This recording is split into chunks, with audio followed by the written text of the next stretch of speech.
আসসালামু আলাইকুম ভাই, আপনাদের বাড়ি কোথায়? আমাদের বাড়ি বেলডাঙ্গা থানার ঝুনকা গ্রাম। ঝুনকা থেকে আসছেন? হ্যাঁ। তা মাথায় করে বাড়ি থেকে ইডলি আসছেন।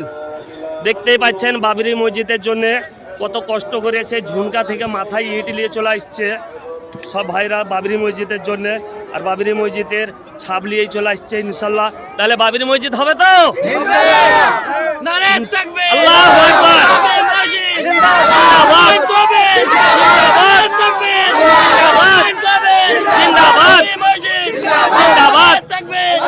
ঠিক আছে, ঝুনকা থেকে চলে আসছে মাথায় করে।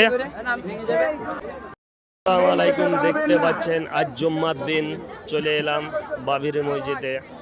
এখানে সব দান করছে, মন খুলে বাবরি মসজিদের জন্য সব দান করছে। দেখতে পাচ্ছেন ছেলে মেয়ে সব দান করার জন্য জুম্মার দিনে চলে আসছে। কেননা এখানে বাবরি মসজিদ হবে বলে সব চলে আসছে খালি দানের জন্য।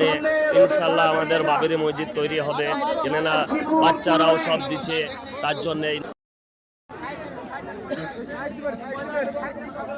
আপনি যেখানে থাকেন আপনার লোক বাড়ির লোক খোঁজ করছে, আপনি এখানে অফিসের আপনাদেরকে বারবার বলছি যে বাবরি মসজিদটা হবে, এই ভাই হচ্ছে মুসলিম, এই দাদা হচ্ছে হিন্দু।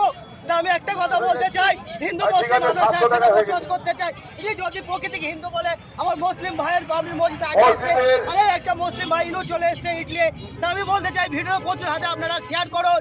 তা আমরা কেন মারামারি করতে চাই? হিন্দু মুসলিম একসঙ্গে বসবাস করতে চাই। আমরা ভারতবর্ষে হিন্দু মুসলিম একসঙ্গে থাকতে চাই। আপনি মঞ্চে চলে আসুন। আপনাদের প্রতি আমাদের বিনীত অনুরোধ, আপনারা বাবরি মসজিদের যে প্রবেশ পথ, সেই প্রবেশ পথটি ক্লিয়ার করুন। আপনারা অযথা গ্যাদারিং করবেন না। আপনাদের কাছে বিনীত অনুরোধ, আপনারা এই ধর্মস্থানে